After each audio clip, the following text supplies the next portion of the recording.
បាទជំរាបសួរបងប្អូនទាំងអស់គ្នាចឹងវីដេអូនេះខ្ញុំសូមធ្វើការចែករំលែកទាក់ទងជាមួយនឹងការ add ឧបករណ៍ preset ដុំ preset របស់យើងហ្នឹងដែលជាឧបករណ៍ដែលយើងប្រើជាមួយ NVS ចូលទៅកាន់ក្បាលម៉ាស៊ីនរបស់ DVR Hexagon ដូចគ្នា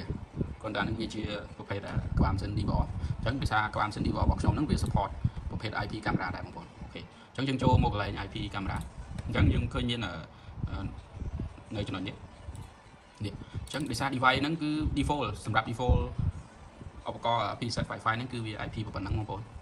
ដោយសារ device ហ្នឹងយើងបាន activate រួចហើយដែលវា connect ជាមួយនឹង NVS ដែលវាប្រើភ្ជាប់ជាមួយនឹងជាលក្ខណៈ wireless ឥឡូវខ្ញុំបានធ្វើការភ្ជាប់ដោយប្រើខ្សែក្នុងករណីយើងខូចឧទាហរណ៍យើងខូច NVS បងប្អូនអញ្ចឹងយើងអាចភ្ជាប់ខ្សែវាបានទី1តេតងភ្លើងគឺមានដូចគ្នាបងប្អូនយើងដោតដូចគ្នាតេតងភ្លើងនេះភ្លើងតេតងភ្លើងគឺដូចគ្នានេះហើយយើងគ្រាន់តែខ្សែ network ចូលទៅក្នុង LAN switch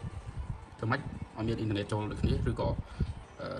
មិនចាំបាច់អ៊ីនធឺណិតក៏បានដែរធ្វើម៉េចឲ្យតែឧបករណ៍ហ្នឹងដតភ្ជាប់ជាមួយនឹងកាមេរ៉ារបស់យើងក្បាលម៉ាស៊ីនរបស់យើងអានេះគឺឧទាហរណ៍ផ្ទាល់នេះអានេះគឺឧបករណ៍ដូមរបស់យើងហ្នឹងដែលយើងភ្ជាប់ជាមួយនឹង NVS បងប្អូនអញ្ចឹងដោយសារយើងចង់ធ្វើតេស្តជាមួយនឹងឧបករណ៍ក្បាលម៉ាស៊ីននេះអញ្ចឹងយើងអាចធ្វើតេស្តបានជាមួយនឹងក្បាលម៉ាស៊ីន Hexagon ហើយយើងដតភ្ជាប់ទៅកាន់ LAN switch នេះខ្សែភ្ជាប់ជាមួយនឹងនេះមកភ្ជាប់ជាមួយនឹងក្បាលម៉ាស៊ីនរបស់យើងដូចគ្នានេះអូខេអញ្ចឹងយើងត្រឡប់ទៅលើក្នុងនឹងវិញចំណុចនេះយើងត្រូវការធ្វើការ reset បងប្អូន reset វា reset ឧបករណ៍ហ្នឹងអញ្ចឹងសម្រាប់ឧបករណ៍ហ្នឹងនៅពេលដែលយើង activate វាហើយជាមួយនឹងឧបករណ៍ NVS ដែលវាប្រើជាលក្ខណៈ wireless អញ្ចឹងយើងអាច add វាចូលបានទេដោយសារបងប្អូនឃើញហ្នឹងគឺ IP វាគឺ IP ដូចបងប្អូនឃើញគឺ IP.1.64 default IP អញ្ចឹងយើងមកធ្វើការ reset វាអូខេអញ្ចឹងចំពោះការ reset យើងអាចទាញវាបន្តិចមកវាមានកន្លែង reset របស់វានេះបងប្អូននេះគឺជាកន្លែងដែល reset ហើយយើងកោះចំណុចនេះបើយើងមានឧបករណ៍កោះព្រឹកតែងាយស្រួលនេះខ្ញុំកោះដោយខ្យល់ដៃហើយនេះនឹងវាសាវិញស្រួលដែរអញ្ចឹងហើយយើង reset ឲ្យវាដាច់មកឲ្យវា load factory reset device reset អញ្ចឹងកន្លែង reset ហ្នឹងបងប្អូនចុច hold វាជាប់ហើយឧបករណ៍នេះវាមានអាចដាក់ memory បានដូចគ្នាបើក្នុងករណី NVS របស់យើងខូចយើងអាចដាក់ memory ប្រើមកគ្រាប់ហ្នឹងក៏បានដែរបងប្អូនអញ្ចឹងបានខ្ញុំចង់បង្ហាញបងប្អូនចំណុចនេះគឺទោះបីយើងអត់មាន NVS ក៏នៅតែយើងអាចប្រើវាបានដែរអូខេយើងចុចឲ្យជាប់ Resetting succeeded អូខេអញ្ចឹងការ reset បាន success ហើយយើងដាក់វាចូលទៅវិញអូខេអញ្ចឹងយើងរងចាំ configuration វា ready រងចាំវាដំណើរការមកវិញអញ្ចឹងបានយើងអាចធ្វើការ activate វាឡើងវិញបានអញ្ចឹងខ្ញុំនឹង refresh នៅ page មួយនេះនេះ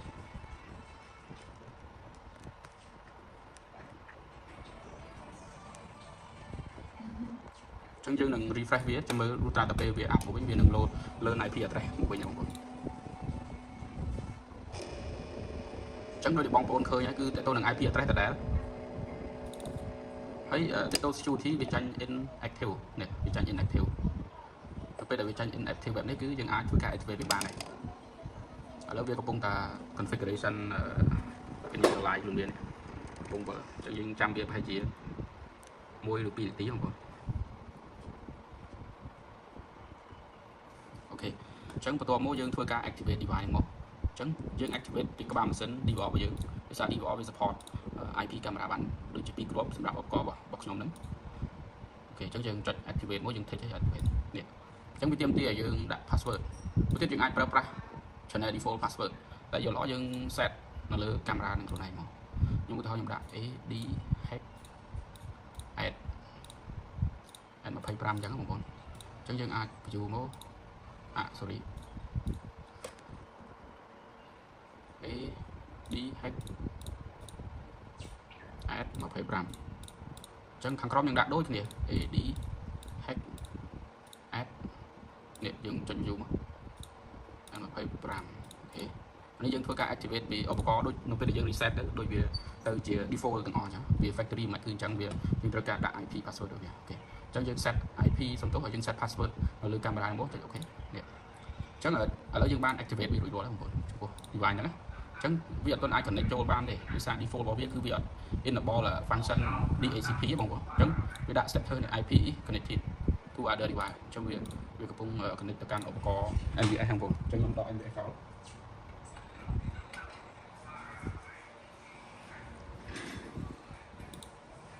អូខេ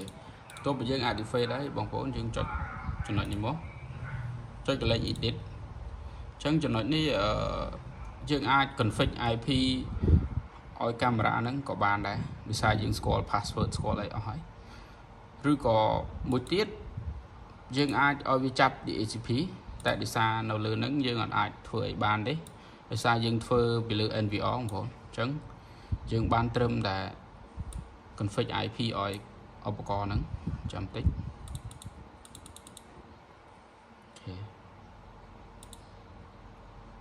អញ្ចឹងវាលើ IP មកនៅលើឧបករណ៍ក្បាលម៉ាស៊ីនរបស់យើងលុះត្រាតែកាមេរ៉ាហ្នឹងខ្ញុំបាន add សំទោសខ្ញុំបានដតខ្សែ network ចូលអញ្ចឹងมันវាឃើញអញ្ចឹងយើងធ្វើការ edit អញ្ចឹងយើង set IP ដោយសារ IP នៅក្នុង range ក្បាលម៉ាស៊ីន DVR ហ្នឹងជាមួយនឹង Wi-Fi គឺ range នេះឥឡូវខ្ញុំសូមបង្ហាញ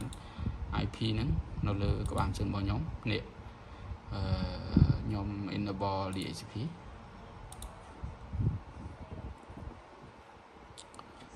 អញ្ចឹង IP គឺ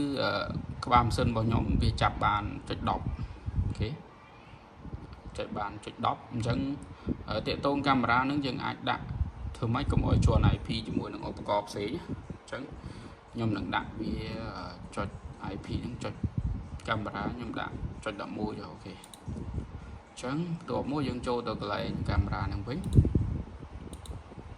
នេះយើងចូលកន្លែងតាវិញហើយយើងធ្វើការ edit វា edit យើងដាក់100